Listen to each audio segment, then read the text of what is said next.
So these that you are looking at, right, in the book anyway, because you can just see one on this slide. These are what they call the 3 reasons for managing health and safety, right? I'm just adding someone or 2 in the back. So, my screen has it'll be blocking my words then anyways. I have to wait until they add on, right? Yeah, so these are called the 3 reasons for managing health and safety. Now you're seeing 2 in your book there. The moral reason, you're gonna see financial on page 1 to 4. But if you turn the page and you reach to 1.2, you're gonna see things there, the force of law. So as I said, I'm doing an explanation for those who know this from doing, I guess, other health and safety courses. What these are known as the 3 reasons for managing health and safety, and you have to know them. But it's not too hard to learn, but you have to know the 3 reasons by heart, that there is a moral reason for managing health and safety, there is a legal reason, and there is a financial reason, right? Go for me. Right. Just remember, if you have any background noise on your side, mute your mics a bit, because it does not just disturb, well, it disturbs the class anyway, right? So remember, if you have anything to say, then you can unmute the mic. Just let me know. There is actually a raise hand function under participants. If you, I think, carry your cursor to the bottom of your screen or wherever your bar will be, and you click participants, you're going to see a raise hand function there. But feel free to jump in, as long as if it's not background noise anyway, right? Feel free to jump in. And anytime, I mentioned that to you last week, that it really does give me a chance to take a break from talking, right? All right, so so I was saying, yeah, so you have to know these 3 reasons for managing health and safety. And let's get to the first one. Now, the first one is what some people say the easiest one, right? Even though for exam, it may be the same as the others, right? But the explanation for the first one is the simplest, which is they say that a company should manage health and safety because it is the right thing to do, right? I don't know if you want to make some sub notes, like you can probably try to figure out or write down like 3 reasons or 3 moral reasons why safety should be managed. So one of the answers is that it is simply the right thing to do, right? So if you read it, they say the number of work-related fatalities for the year in the UK, I remember this is work-related and not crimes, right? The average number of persons killed is about 220, which has an average about 4 people each week.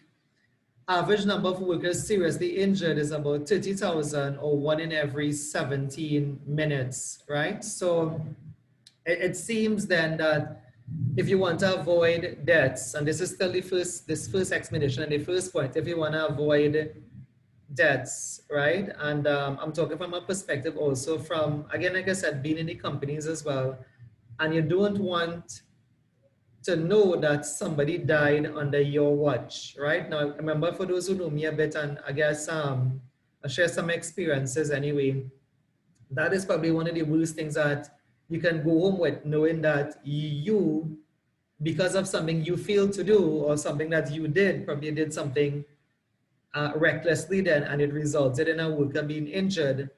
And injured is bad enough, but worse yet, that the person is killed. So the point they're trying to make here is that no employer then, or should I say no right-thinking employer, would want to know that they failed to manage, health and safety, maybe purchasing a piece of PPE, or, doing the best they could have done to control the risk of work, and then having to go home now and to know that you were inevitably then responsible for the death of an employee. I mean, how would you sleep at night? So, I mean, that's a question, because I do know of employers in Trinidad, which I'm not going to share with you now, who deaths have happened and they seem okay with it, right? I wouldn't share too much about that now, but But as a point, I was saying that a sane thinking employer should want to know that everybody under their care, it's kind of like, you know, the slogan for the military, you know, like we all go home or no one goes home. So they should want to have that, I guess, as part of their work ethic then, that they do the right thing, and that if they are able to go home at the end of the day, so should their workers as well. So I guess a moral reason is that it is the right thing to do. Another one you have on the slide here is that there is a greater expectation from society, and really not just today, but maybe for the last 20 years, society has demanded more from employers. I mean, back in the day, right? You know, workers, and this is again my experience, some of these being in Petrotrin at the point in time, workers would have gone into a tank, they would have opened the tank door, as they call it, go inside of a tank, and there was no gas testing, there was no ventilation. That was just the norm, right? And so like you had workers too would go to work. ACs were not a thing that was very common 20 years ago. So you go to work, if it had AC, it didn't have AC, it had one fan. I remember working in places like that. It had one fan that, and this was an office and people would normally gather around the fan, but there seemed to be a greater expectation from society for a safe workplace. And that expectation can drive the employer then to produce a safer workplace. And you could just think about today that it is like a norm today that the employer provide, I'm going to use something simple like drinking water, right? Most workplaces have the dispensers and they have cups that you can go and get water from. Most workplaces today, I say most because I still know of some construction sites that have limited washrooms, right? But in most companies, you have sufficient washrooms for both male and female. Most workplaces today are fully air conditioned. If water was to go, or yes, like today, if electricity was to go, you know, workers may keep on working, and we still have that culture. You still have it. I guess, like I said, I don't know which part all of you all work, but still, when we had the Brazilians here with OAS, for those who know about OAS, right? Current would go and these workers would keep on working because it was the norm. When we have some workers here, I don't want to call every country, right? But I remember we had some workers here and they were amazed to see a toilet that could flush, because in their country, and I said the country just now, the toilets don't flush. Well, sorry, I'm kind of saying that wrong, but I don't think you're supposed to put paper in the toilet or something like that, right? But it was the fact that that you're not supposed to put paper, you're not supposed to use paper, and that was such a weird concept to them. I mean, toilet paper was such a weird concept, and this was just a couple of years ago. But I'm saying all of that to tell you that I think there's a greater expectation from society, so that we expect greater things from employers today. Welfare just being one, and that was really, I guess, a simple / silly example, right? But of course, you could know that the same expectation is for things like risk assessment. Today, a risk assessment is like a catchphrase. Every company has to do it. A risk assessment, inspections, surveys, they must take a walk, they must have a safety meeting. But these things were not really the expectation, you know, about 20 years ago anyway, right? So another answer, another moral reason is that there is a greater expectation from society to manage health and safety. Let me move on a bit, right? This one here, it makes business sense to prevent accidents as opposed to have to deal with its consequences, right? So that is good business planning there. If you read 1 to 4, now my lighting is a bit poor, just based on how the outside is a bit darker, right? So I wouldn't read everything here for you, but you can have a read of it. It's just on page 1 to 4 there, right? So it makes business sense. If you all are making notes, there is a word we use for this in, I am going to say element 4 because I showed it on your syllabus there. In this book is actually 3.4 of the textbook. But there's a word for that which is called risk profiling, right? Which is, in a risk profile, you consider um, the business aspect then of what you're doing, right? So it makes business sense to prevent an accident as opposed to have to deal with its consequences. The average number of days away from work, they say, is 33 million. Think about the associated cost. Now, again, not to explain everything in one, again, like a class again, but in the UK, they are able to come up with these statistics. They have an entity in the UK known as the HSE. And this is the part I was telling you about. The HSE in England means something different when we say the HSE in Trinidad. The HSE is really the Health and Safety Executive, so you can write that down. And they do require the employers record these things by law.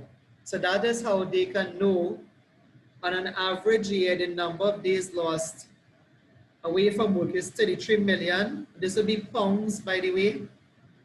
And if you think about the associated cost, what that means is that if an employee was working for £1, which is I guess about $10 TT, 9 or $10 TT, then it means that you have to multiply that by the figure that you're seeing here, 33 million by 10, right? And that would be the associated cost in TT dollars anyway. So it's a lot of money to deal with accidents in the long run than have to prevent it. It makes better sense to prevent it in the first place. Right, I have you see the statistics on page 5 and 6. Well, I think the statistics is actually on page 4. You see some figures to the top there. 29.6 million working days are lost. None of these you have to learn. It's just for emphasis sake to know that it makes better sense to prevent an accident than to deal with its consequences, right? So do not learn any figures. Remember, by the way, it's an open book exam. So if you want to drive home that point, then it makes business sense. You can just open back the book. I mean, it's your book. I didn't mention to you last week, if you have a highlighter, you can highlight it. What the highlighting does is that on the day of the exam, you can just turn back to your book and you probably would have wondered, why did I highlight that? And then you'll see, okay, that is something important there, right? So I want to give you another one. I know they have, we may have covered 1, 2, 3 there. It's the right thing to do. It makes business sense. There's an expectation from society. I want to give you another one. Another one, I guess another one is that we tend to say it as, I want to try to say it in a way that you'll understand it, right? But the proper thing to say is also the proper thing to say, right? So I'll say it in a way you can understand it first, and then I'll say the proper way. So another reason could be your constitutional rights or your human rights, right? It is your human right then not to suffer. I don't know if people understand this point that I'm trying to make. You can use the word human rights if you want. I mean, I think that's a great point. You might not want to use constitutional, but I was trying to create a point there, right?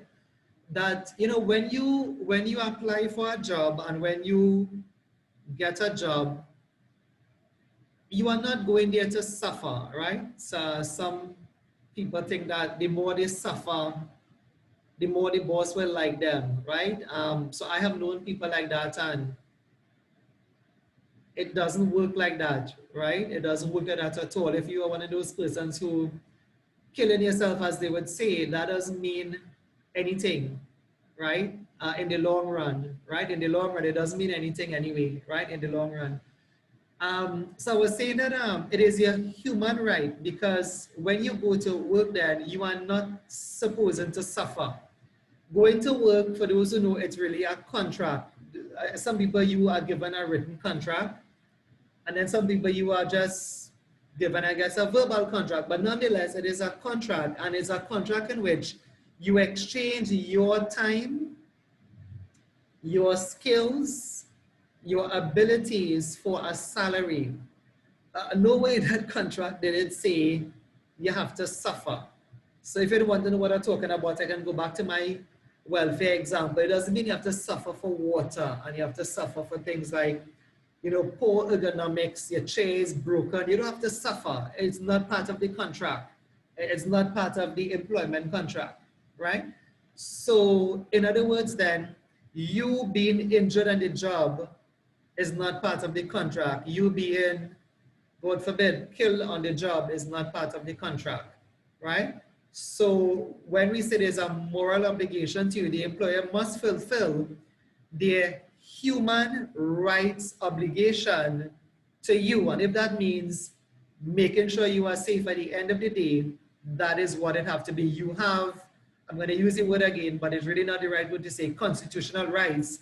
But you also have, beyond constitutional rights, you have human rights, right? You have rights as a citizen then of, I'm going to say Trinidad, but of course as a citizen of the planet, because every country has, there's a wider human rights aspect to what your country has, right? So I think that's 4. Now I could actually come up with more, but I would leave that there. 4 moral reasons for managing health and safety. I'll probably give you the other one for homework and I'll try to move on to the other concept today, right? So if you could just research a bit, like what is another, I may have said it here, because in a way constitutional and human rights may be 2 things. Constitutional rights may be embedded in the law, but human rights is not quite law, it's just your rights as a human being. So that may be 2 if you want to take it on as 2. But you can probably look up for 1 more. The reason why I'm saying that is because it came for the first open book exam. It came, right? That they had to get about 5 moral reasons. If you think about it a bit, think about yourself, why should the employer provide this for me, right? You expect it, it's your right, you expect to go back home at the end of the day, right? But you can check it on the net. The book has limited, you know, passages anyway on this one, but you can probably think about it, see if you can come up with that one for your addition anyway, right? So the other one, now the other one, if you look at your book, it's actually financial, but if you look at my slide, you're gonna see legal. So what I wanna do, I wanna go down to financial. Financial is easier to explain, right? So let me just go to financial, it's right here, and I'll come back to legal anyway, right? So another reason why we kind of almost touched this one already, because we saw it made business sense to prevent an accident than to deal with its consequences. Now, again, what I'll do for the sake of your understanding, I would explain and then I'll read a little bit again, right? So I guess if you listen, let me just explain this a bit. So what they say here is that if an accident was to happen, you have what is called, well, the cost associated with the accident. And if you look through your book, you'll see, just looking at you there on page 1 to 4 there, right? Page 4. And you'll see it here again, is that you have 2 types of costs associated with an accident. You have what is called direct cost, and you have what is called the indirect cost of an accident.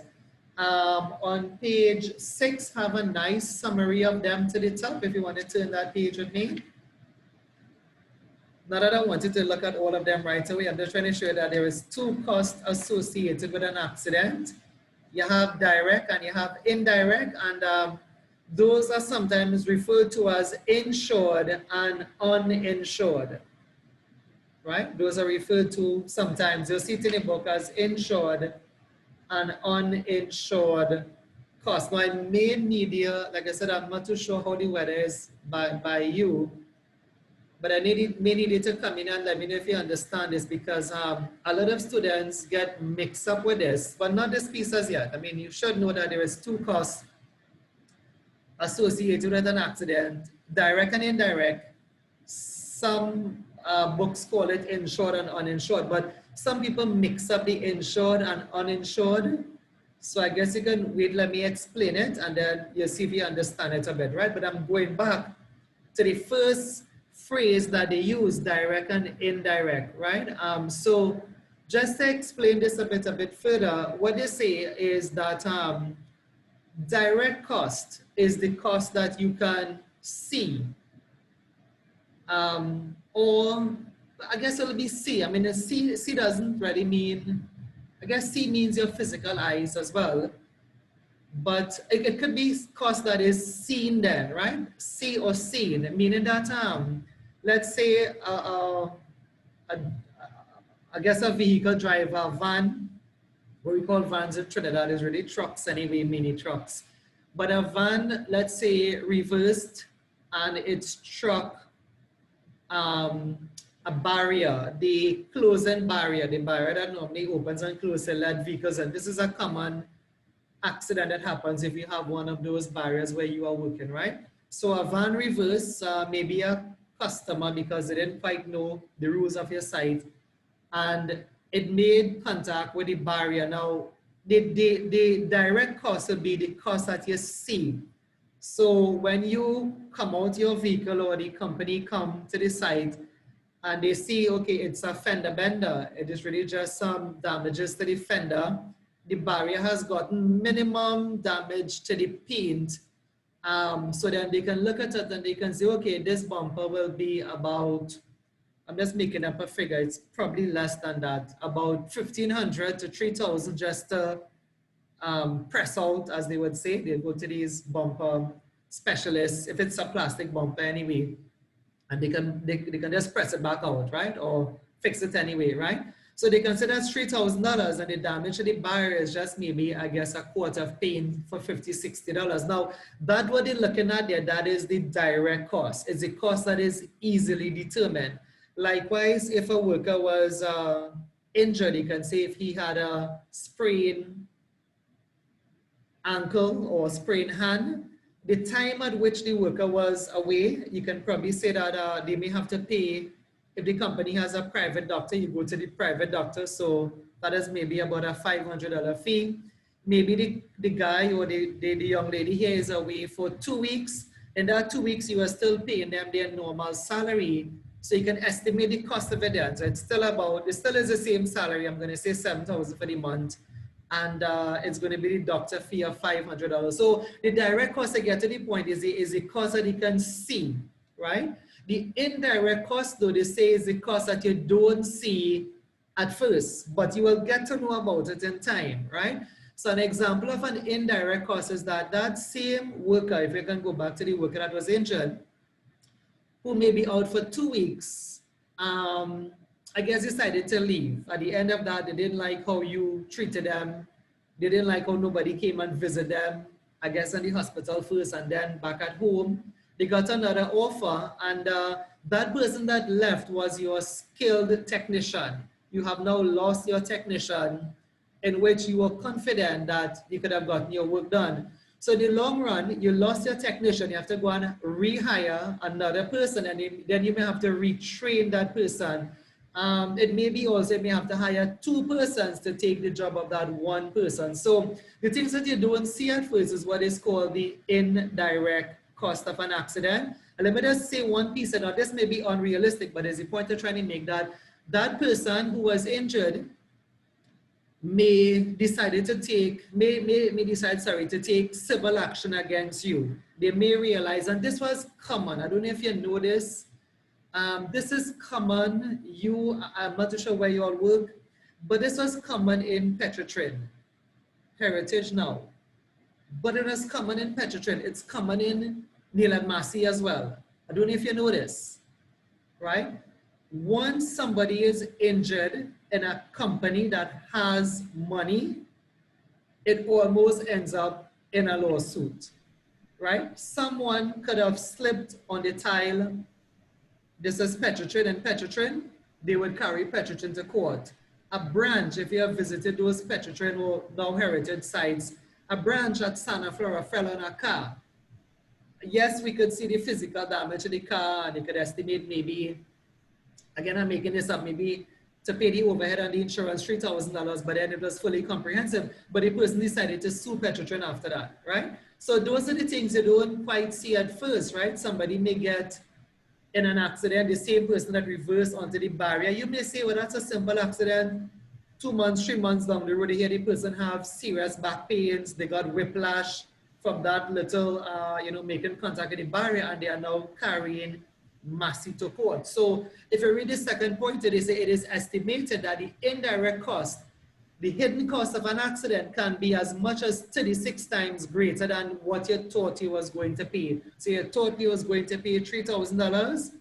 The thing went to the civil court, and the judge ended up awarding the person $300,000 instead. Now, this is common. If you don't know these things, you don't know these things. But I'm telling you, these are common in companies or larger type companies. They have a whole department. Some of you would know this. They have a department alone that deals with this. It's a whole department just dealing with civil claims, right? It's a whole department dealing with that all by itself. They pay people to pay people, in other words, and they pay them to deal with people, you know, to pay people, right?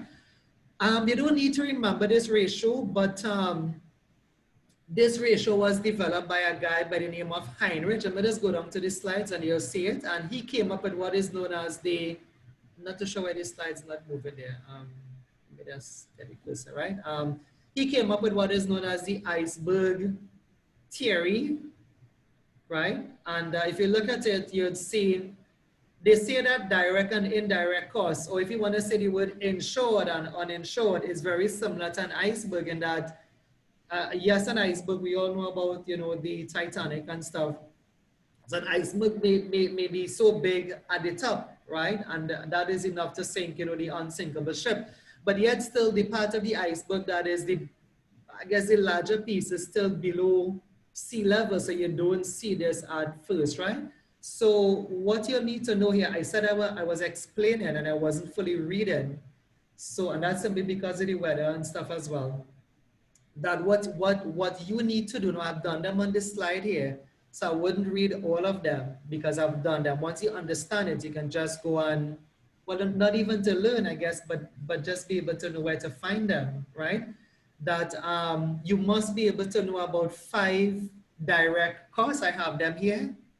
And you must be able to know about, well, it's on this slide, about 8 or 9 or 10 indirect costs or uninsured costs. They are right on the slides here, right? So again, I mean, I am still saying the old thing, which is learn. If you ever hear me say learn, because that does me teaching NEBOSH, but the thing is with the open book exam, you don't quite have to learn it. You just could open your notes or get it from off your notes, right?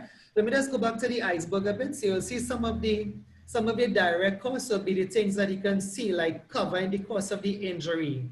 They can say, okay, you know, carry the person to the company doctor. I guess I get the point of this one, right? The uninsured costs could be things like maybe, and this is way down here anyway, investigation cost, loss of goodwill and image. That is a serious one. That is a serious one. I don't know if you all were wrong when BP had their oil spill on the offshore platform. You must have heard about it. It was in the year 2010. But around that time, nobody wanted to say that they was working for BP. Everybody, like, no, I mean, 10 years afterwards, if you're working for BP, that's something to boast about. And actually before 2010 too, if you're working for BP, that was something to boast about. But when the oil spill happened, nobody wanted to say they're working for BP, right? So the president at the time, the US president, was Mr. Obama, and he came out and he said that he is not going to pay any bill. BP, I don't know if you know, had to pay more than 2.2 billion pounds, right? 2.2 billion pounds, right? Pounds, by the way, in damages, plus all of the cleanup to their beaches. In addition to that, 2 of BP directors were sentenced to jail. So these are things that they don't see at first, right? Hiring, training of replacement staff. So if you can look through here, you'll see it. You'll see some direct cost. And for example, damage to building, the absence of employees, direct costs again, and then you'll see some indirect as you go through here, cumulative business loss, product or process liability claims, recruitment of replacement staff. Now, I was saying that what I wanted to come in here because there is that word that is making it difficult. There's the word of insured and uninsured. There's the words, those 2 words that if you read this carefully, you'll see some places actually have direct uninsured, and then I have direct insured, right? If you look at the heading here, direct uninsured. So it gets a little bit confusing if you don't get this explanation. So I'm gonna give you the explanation now. So what is the difference, right? Why do they have, I think I told it was on page 6, why do they have it as insured and uninsured cost? And why is it then that, see if you get in this, I can grab my marker if you want. Why is it then that that direct could be both insured and uninsured? This is the concept that each of them then, the direct and the indirect, they could all be the two things then. Direct could be insured, I'll put an I, I'll probably put in, right? And the direct could also be uninsured. So then how could that be? I mean, did we say that the iceberg say direct and indirect and it's like insured and uninsured? The answer is yes, but the answer is also no. The catch with these, right? The one catch with this, and it's a simple explanation. The one explanation with this is that the word is insurance. So you have to see if insurance will cover it then. In other words then, let me make it simpler. A direct cost would be insured if you take out insurance for it, right? So let me just finish up that sentence, right? A direct cost could also be uninsured if you did not take out insurance for it, right? I guess let me try to go back and, as I have the marker, I wouldn't be able to go back now, right? Let me give you an example, I guess, right? I think most of us have vehicles, or you have friends and family that have vehicles anyway, right? So you know you have to take out insurance, right? So your insurance could be fully comprehensive or third party, right?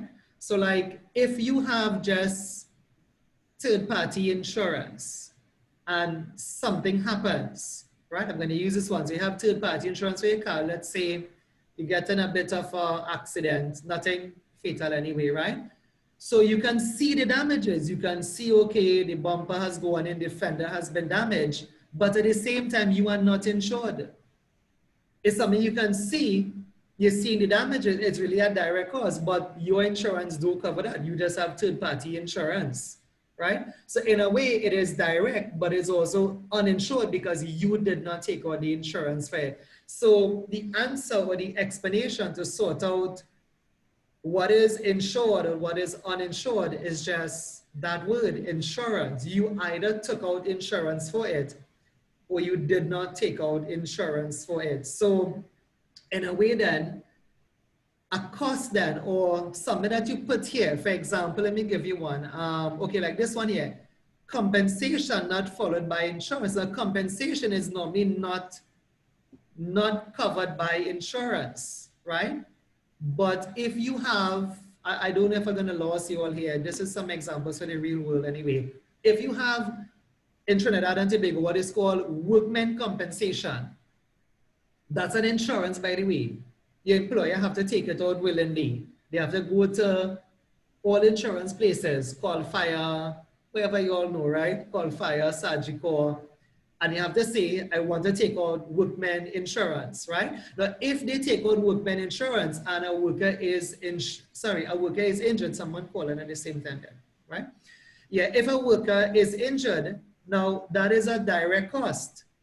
But because the company has taken out workmen compensation then that injury has insurance. So it's a direct cost, but it would be, I am making up this example. This example I'm saying is that if they did take out the insurance, then the injury is covered by what we call in Trinidad, public liability and workmen compensation. That's the name of it in Trinidad. So the simple explanation is, did you take out insurance for it or not? If you did, it would be classed as insured. If you didn't, it would be classed as uninsured. Think you understand that? I will have to move the marker. In order for me to go back, I have to take out the marker that I have to get back the cursor, right? Let me go back here. Like for example, this one here, damage to building, product, equipment, and vehicles. Now this is only insured because the company took out insurance for that, right? I don't know if you know this. Like I said, I mean, I have this for the company. I have this for the school. I actually have this for my home as well. I actually have where if anything was happen, well, to happen at home, all my stuff at home is insured, right? So somebody may have home insurance. Yes, people do have home insurance in Trinidad, right? So somebody, this is more of a US thing anyway, but somebody might have home insurance, but their home insurance mightn't cover electronics, right? And certain furniture and stuff. But if you took out the insurance for it, yes, it's things that you can see, it's damage to your furniture. I have insurance for like water damage as well, right? Like from WASA and whatever have you. I have insurance for that. So that doesn't mean so like because you have it, it is insured. You can see the damage, but it is insured simply because you took out insurance for it. So let me just make this simple for you and refer to exam. If then it was, I have to move the cursor again, right? If it was an exam question and they ask to list then, let me come back to my iceberg, or to give, 10, well, they're more like uninsured costs, right? They want 10 uninsured costs. Some of these then would actually just be uninsurable, if you could understand that. But if you run out of examples here, you can simply just go back and say, for an uninsured cost, you can go and say, the cost of damage to a forklift that was not insured. That's what make it uninsured. It wasn't insured. You can say the cost of damage to the building, and that part of the building was not insured. I think it's very similar. Some people who have, even if you think you have fully comprehensive insurance for your vehicle, I think some fully comprehensive insurance still leaves out certain parts of the vehicle, right? So like some fully comprehensive insurance mightn't cover flood.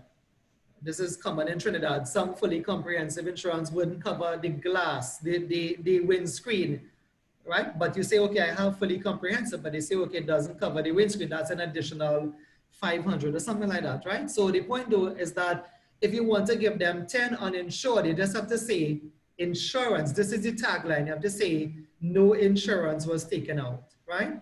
As I was saying, some of these would lean itself to just being uninsurable. For example, the loss of your reputation. Nobody would insure that. No company, no insurance company then would actually insure your reputation. It's intangible, right? And this is the opposite to saying seen, right? Uninsured costs are sometimes intangible. Production delays, extra overtime payment, additional administrative time incurred, the lower employee morale following an accident, first aid. And again, you can say, like I said, if you run out of examples, you can, and I have a good bit here, that's about more than 8. You can still say damage to product that was not insured, right? The beauty about it though, the beauty about it for exam is that they normally just ask uninsured. And because it's an open book exam, I guess you can just pull it from your table there for the exam, right? You may want to come in, tell me if you got the truth about it, that direct costs could be insured and uninsured. Indirect costs could be uninsured, but most of the times indirect is also uninsured. But if you take out insurance for it, that is what will make it insured. So if it was a question and they ask uninsured, all you have to do is just put that tagline, no insurance was taken out, right? Insurance was not sought for the damage to the equipment or that part of the building, etc. And that will make it uninsured. The key word is actually insurance. Just come in and give me a bit of feedback there. We think you get through that. I think for you all it's way easier because you have an open book exam. The last of the students had to learn it like from off the book, right? The key to it, I'm saying it for the 3rd time, the key to knowing what is insured and uninsured is literally going to qualifier or wherever you all go, Trinity, right? Trinity is very good, by the way, Sagico, and literally taking out insurance. The employers taking out insurance on the forklift and for the van. If they don't do that, sorry, they may have insurance, but it do cover the vehicle, it do cover the forklift, it do cover a piece of equipment then if insurance wasn't taken on for it anyway. Let's see if we get through that one. Anyone? I'm about to leave that. Any questions? I guess you can mention if you have a question on it. So you'll find that you're on page 6. We'll be going on to page 7. No, sorry, just a bit on page 6 still. We might have to come back to page 5 there though, right? And we'll turn to page 6 and let you see the table, the distinction on the table anyway. All right, remember, feel free to jump in if you don't have any questions there. Let me move on. Time is of the essence, right? So, so if you're on page 5 now, that you have to come back to where we were at there. Page 5, you'll see the heading there, insured. I'm not too sure if I'm still on. Okay, I think I'm seeing you all again moving, and I'm seeing, yeah, right? Okay, so I guess let me explain. The rain, like I said, does have a bit of, you know, hindrance to it anyway. So again, let me explain this. So this is the insurance that we were talking about. This is the name of the insurance in the UK, right? So in Trinidad, we call it, I think we call it something different. We call it public liability and workmen compensation. This is the, let me try to explain this to you, but I'm going to try to pull the marker again. This is the state insurance, right? This is the best explanation I can give it. This is the state insurance that if you, well, not if, I guess I said if for Trinidad, because Trinidad is not that compulsory. But in the UK, you see compulsory, once the employer takes out this insurance, meaning taking out means you have to go to wherever they go, to the insurance companies and say we have to take out insurance for our workers covered, right? If they have this insurance, meaning that if someone, if it read the second point, if someone, a worker decides to sue them, if a worker decides to sue the employer, it doesn't mean the employer have to have had a set of money, but once they have insurance, the money then, if the employee was to win their case, the money was really coming from the insurance because the employer would have had the state insurance for the workers, right? So I'll read it from this slide. It says here, its main purpose is to ensure a means of receiving compensation by employees upon, and we should probably say here, if something would have happened, but upon suing the employer, irrespective of the financial position of the employer. So the employer cannot say, you know, we are broke, and they probably would be broke because of the economy.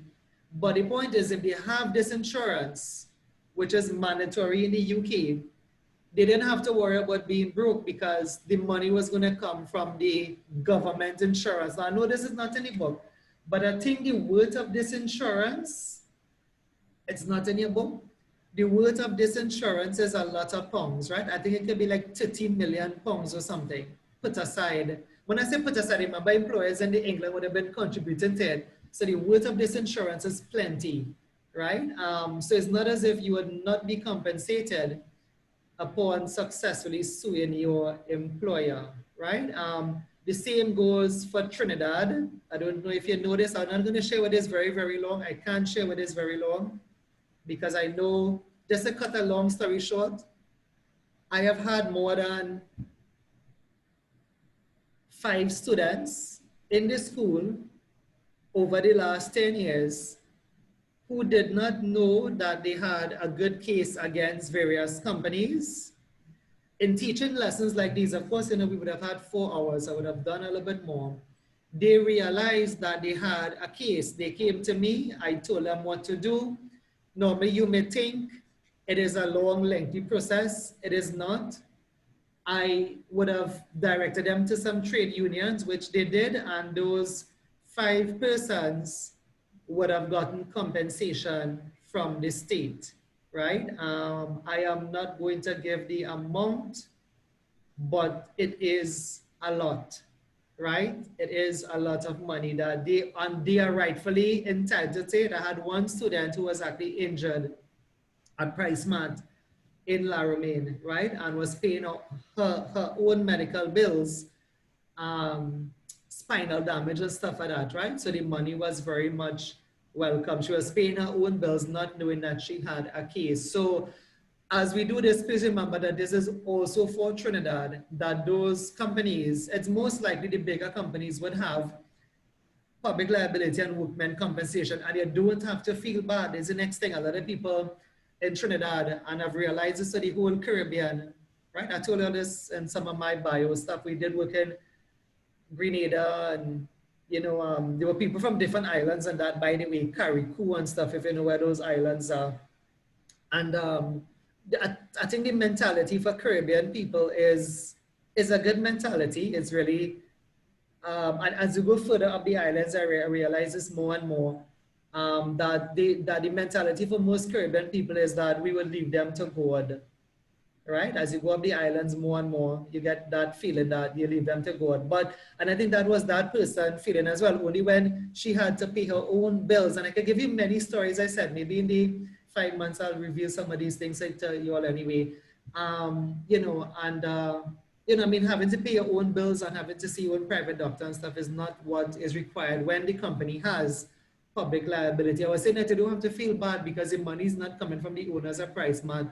That's why they have insurance. That's why you have insurance for your cars. If something happened, you get the money from the insurance. And that is what this is. I'm kind of stressing on this because this came for an exam. The exam was what was the purpose of it. And make sure you get it is right here, that it's not about putting the employer out of business. The money not really coming from them. The money is coming from the state insurance, just like your insurance company. If something was to happen to your car, you have fully comprehensive, you may have to pay the overhead, but the money is really coming from the insurance. And don't feel bad about it. In fact, a lot of people don't feel bad about it at all. But I know, like I said, the Caribbean mentality is leave them to God. And that is good. But if you are in pain, it is sometimes easier to get some financial relief than if you are paying your own bills anyway. And that is one, I tell you, of 5. And there are more stories where students would have been much more compensated, right? This was a past paper question, I would say again, last year, right? Nonetheless, though, the open book exam they had in August, this same question came back. The first question came back to the top. However, though, it came for 10 marks, right? But it wasn't direct and indirect. I think they simply asked what was the indirect anyway. So state 4 possible direct and 4 possible indirect cost and organization following a serious accident at work. You could probably take a look at this one for homework. So this is actually 2 questions here, right? So this one is a 8 marks, and I guess if you do the part B of this, it would be kind of redoing the part, I guess redoing part 2. So you may want to just do 6 part A, because 6 part B is the same as this on top here. The 6 part B is the same as that question there, right? So outline the purpose of employer's liability insurance. All right, now it's a little bit after 10. I did mention that these classes go a little bit longer than an hour, but I don't want to go too long anyway. So I may just go for about 10, 15 minutes again, right? And like I said, I wanted to make sure I mentioned the 3. Now the 3, if you came in at the start of the class, the 3 things we were talking about was that there are 3 reasons to manage health and safety. We would have done moral, right? That was the very first slide. I'm going back to it. Moral, legal. Well, we didn't do legal. We're coming to legal in the next 15 minutes, 10, 15 minutes. And then the last was financial, right? Sorry, we couldn't go longer because I had some homework for you based on legal as well. But I think 1 question is enough, right? In terms of the homework, as we get ready to do, just take a look at legal. Remember, I mean, I will take it in any way, email, WhatsApp, anyway is good for me. But you should probably put it in a way where I could correct it and give you a feedback. I'm sure all those who email your work in this week, you got your feedback. There were quite a lot of people getting excellent, right? Some had little things to correct, and the points of correction were just things on the side anyway, right? And so what I would advise you to do, I did advise a notebook last week that each of your homework that you kind of maybe print it and stick it in your notebook. That is ready for you. Remember, it's an open book exam. You may not know this, but those of us who got feedback, you probably would have realized that the homework have to do with your project, right? Those who got feedback from me, you would have seen on your feedback, you could use these same hazards for your project. So believe it or not, even today's work, moral, financial, and legal have to do with the project. The only thing though is that I would run out of time to make that link. But, and that's what I said, I wanted to give you another question, but I wouldn't be able to because I had to finish legal to be able to give you that part of it. But for now, you can take the question we had here and you can take the one, I'm going back to it here, sorry, I'm talking and going back to it. You can take this one for homework, number 2, and then 6 part A. I wouldn't be able to make the link for the project as yet because, I mean, this is more relevant for the OBE exam, the open book exam. To make the link, we would have had to probably go about another half an hour again. Anyway, I just want to tie in financial. So the third reason for managing health and safety is a legal reason. This is going to be on page 7. I'm trying to see if I can probably move my curtain to get some more light, right? Yeah. So this is on page 7 and just on the, I wouldn't really say the top of it, just about the middle of your book, you're going to see the name of a law. It's known as the Health and Safety at Work Act 1974. That you have to learn. Well, I guess you have to know where to find it, but you should actually learn it as well. There's some, I guess there are a couple of acronyms for it. Some people say HSWA. The older people say HSWA, HASAWA. The point about an acronym is that it's just meant to help you remember, right? The most common acronym though is HSW, right? This acronym I have on this slide is an old one. You know, I would have done this years ago anyway. But like 10 years ago, everybody would have been saying HSWA, HSWA, HSWA. Now nobody really says HSWA except than me. So the proper acronym now, most people say HSW, right? So the point about this acronym is that you have to learn the name of the law anyway. The Health and Safety at Work Act 1974. And like I said, I'm all doing explanation today to make it fit because I want to finish in a bit. I have another class as well started, right? That the point about this law is that this law, I'll say this law is the main law for health and safety in this course. And rightfully speaking, this slide you're looking at here is probably one of the most important slides you're going to have to use for exam, right? So next, I can show you where all of this is in the book precisely, I guess. You can find the law and find the section and stuff. I can show you now because I'm seeing it, but if you just scroll a couple of pages, you'll see it, right? So the first thing to know is that this is the main law for this course.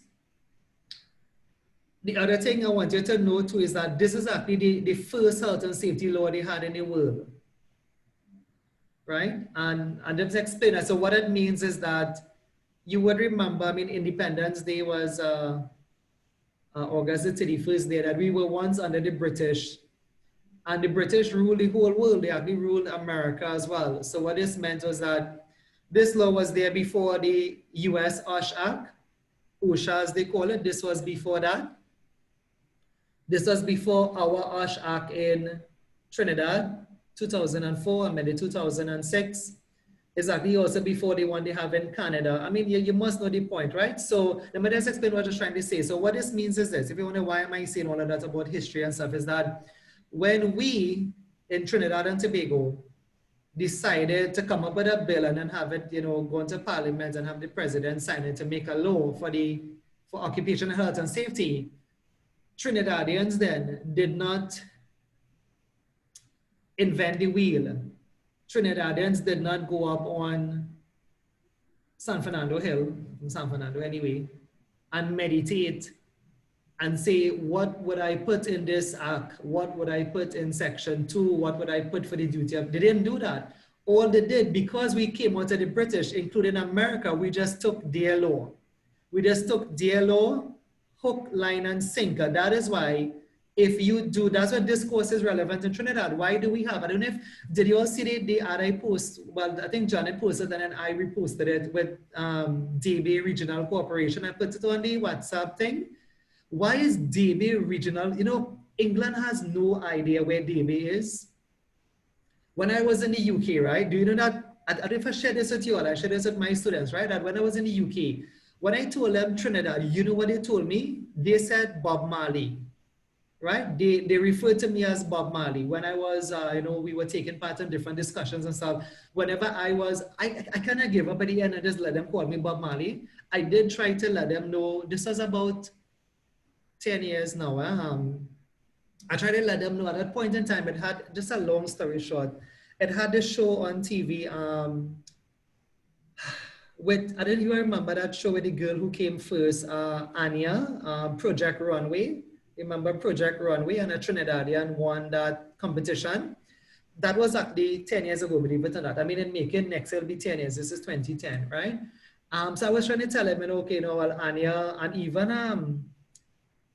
Nicki Minaj is from Trinidad, right? I was trying to tell him that they couldn't care less. There was like Bob Marley, right? I'm just telling you that some of them had no, they knew where Jamaica was, they knew about Barbados. The most, some of the ladies, I guess, actually this was, some people knew who Nicki Minaj was and knew who Anya was at the airport, but in where I was at Nibosh, they didn't know, and I'm talking about more than 300 people from different parts of England anyway, they didn't know. So when I stood and I said Trinidad and Tobago, Caribbean, they said Bob Marley, right? Long story short, they pointed, why is DB Regional Corporation asking for Nibosh? Shouldn't DB Regional Corporation be asking for Cipriani or something? Shouldn't they be asking for what we have in Trinidad? I mean, what is homegrown in Trinidad? UTT. Shouldn't DB Regional, because that is local. DB Regional Corporation is not Atlantic LNG or BP or whatever to be asking for Nibosh. But why is DB Regional Corporation asking for Nibosh? So the point is, I'm trying to say is that doesn't matter if you look, the TT Act is the same act here. If you see this act and you see it now that says the employer must provide a safe place of work, including safe access and egress. If you open the Act Part 2 of Trinidad and Tobago, you're going to see the same line, nothing added.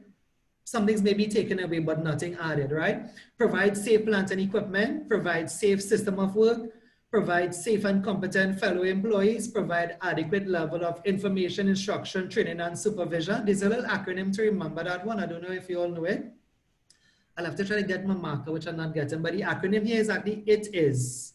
You kind of have to kind of mix up the word. I'm not seeing it drop down for the marker. They just had to mix up this a bit and it'll be ITIS.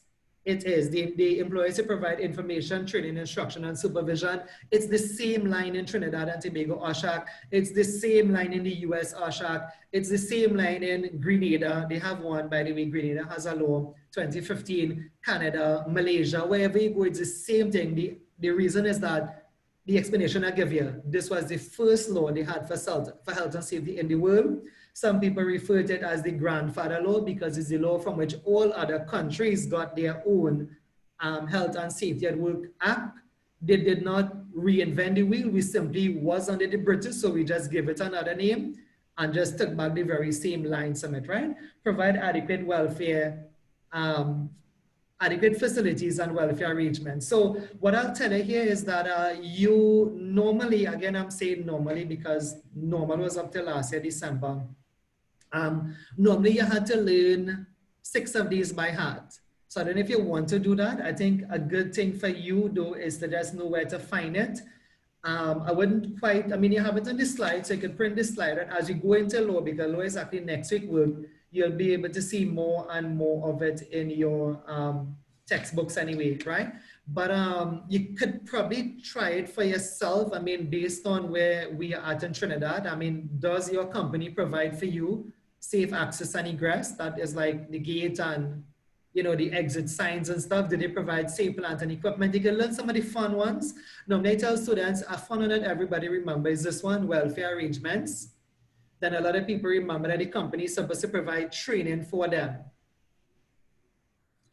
Right? If you will volunteer to be a first aider, they have to train you. They have to pay the bill. If you have been placed in a safety position, you know, the company have to pay for you to do the Nibosh course. Well, I don't think there'll be any other course. It could be another one. Trinidad is kind of varied, but you look at the vacancies, you'll see is Nibosh, right? So they must provide for you a safe system of work. If you don't know what this is, next week I'll start back right here a safe system of work is like job instructions. It's like a JSA. You must have instructions to do your job then, right? Whatever it was. If you were a CSR on the desk, you must have some steps on how to deal with the customer, how to put a purchase order in. I'm just talking some stuff that is not safety. But if you are in safety, a safe system of work means that you must have these certain steps to do a job, right? Like number one, unload the boxes from the truck. Number two, etc., right? Then you put it on a height. Number three, record it in your logbook. So that is what is referred to as a safe system of work. If you are in safety though, let me just call two good examples and I'll finish right here with this one. So two good examples of a safe system of work, and these are more for the safety people, is something called what I just said, a JSA, a job safety analysis. If you're not in safety, just think of it as job instructions for now, right? JSAs again is 3.4 of your textbook here. So I said I'll give you two. A safe system of work is a JSA, and some of you may know the other one. If I say it, it's like a permit to work, right? You have a hot work permit, somebody have to weld, somebody has to go into a tank. You won't just go just so, right? This is the point. You have to give them, have to fill out a permit anyway, and we'll see why that is done, I guess, a bit later on. So I'll stop here. Let me just review. As I review, just see if you have any questions. So the three things for today, well, from last week would have been a dangerous occurrence. Some of you all made up some really nice ones. Remember, when you give an example of a dangerous occurrence, trying to start another class on this side there, right? When you give an example of a dangerous occurrence, you have to say that the person was not injured, right? Something fell from height, but it missed the person. I mean, it missed them by, I guess, how we say in Trinidad, the skin of your teeth anyway. And if it had happened any other way, it would have fallen on them and killed them, right? So you have to go on to say that there was no injury. You can think of this, like I said, an excavation. I know I gave somebody this one this week, an excavation, maybe WASA. Of course, you can't say WASA for exam because they would know who WASA is in England. In fact, right in Grenada, they don't know who WASA is, right? Grenada has something called NAWASA, right? NAWASA is the WASA for Grenada. And Guyana has a different one, and all the islands have a different one. So you want to say like something like maybe the water and sewerage company, if they were doing like a trench and the trench caved in, but as it was caving in, the worker was able to dash away then, right? Or scamper out, as we say in Trinidad. And if they had stayed inside there, they would have been buried alive or, of course, died, right? So those are your examples of dangerous occurrences. We did that last week. Today we said there are three reasons for managing health and safety. We have it simple as there's a moral reason, meaning the right thing to do. I will just repeat one or two. It is the human thing to do. It is your constitutional rights. It's your human rights not to suffer when you go to work. You are really exchanging your time. If you check it out, you'll see that you're exchanging your time and your abilities for a salary. It doesn't mean that they have to torture you then on a poorly designed chair. They didn't have to torture you being in a hot environment. If that's the case, I'm sure you all know in the USHAC, the same law we looked at, Part 11 talks about the refusal to work. As a worker, you have the right to refuse unsafe work. That's Part 11 of the TT USHAC, right? Then we went into the financial reasons of managing health and safety, meaning that if it's not managed, you're gonna have some costs associated with it, direct and indirect. Some people use the words insured and uninsured. The big explanation is that it's simple. Once you take out insurance for it, it will be classed as insured. If you don't take out the insurance, it will be classed as uninsured. So if they ask you for 10 uninsured, you can go and give the good examples like these, like these ones that are intangible, loss of corporate image. These would just be not insurable. No insurance would ever want to insure your image, right? Low morale of employees if they have to go to counseling. No insurance will ever cover that, right? But if you run out of answers, you can still go to say a forklift that was not insured, right? You can say a part of the plant, a part of the building that they didn't have insurance for that part of the building, right? Just like how I told you about my home, you can choose to have things insured in your home or choose not to have it insured anyway, right? So that would have been financial. And then legal, we went through. The first thing you need to know for legal is that you need to know the name of the law. So quite a lot to digest in a week time anyway. The name of it, the Health and Safety at Work Act 1974. And this section you're looking at here is called Section 2. It is actually called the duty of the employer. You'll see it on top here, the employer common law duty. And you may want to learn 6 for yourself. The exam is an open book, so you might not want to learn it too, but it's good to know it because I said before, this is also part 2 of our TT OSHAC. Nothing more.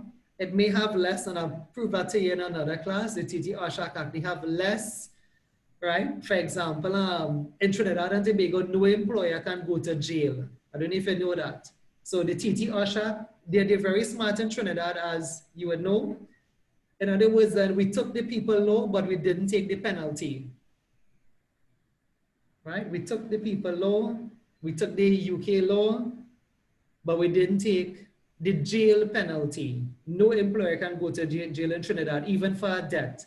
I said it that here before. I know of employers where people died, and I'm sure you know those employers too. I'm sure if I started call names, say that you would know. Some of these are newspaper clippings, so we could say it, but I wouldn't say it today, right? You can say those things where you know companies would have had debts, but those people, they outside.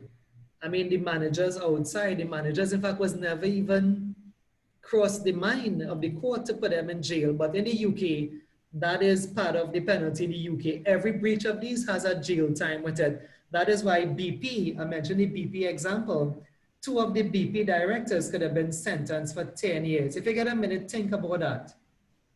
Think about that, because if you think about that, you'll realize, and I'm closing off now. I'm waiting for any questions if I let me have, because I'm closing off anyway. I was saying about the BP directors that, right, that if you think about 2 directors being put in jail, and you think about that, you realize that directors are never on your company site. Some people go years without seeing their directors. Some people work for companies for years, but you never see the directors of the company. The point about this is that those directors could have been in Tobago, Pigeon Point, sipping on a pina colada. But in the UK, if you break this law here, if you were the director of a company, you have to go to jail, right? And I'll explain that, I guess, in another class, right? Anyway, I'm done. I was just gonna kill in time there to see if anybody have any questions. Any questions for me? I'm gonna end the no, actually, no, I didn't. I was gonna end the recording, right?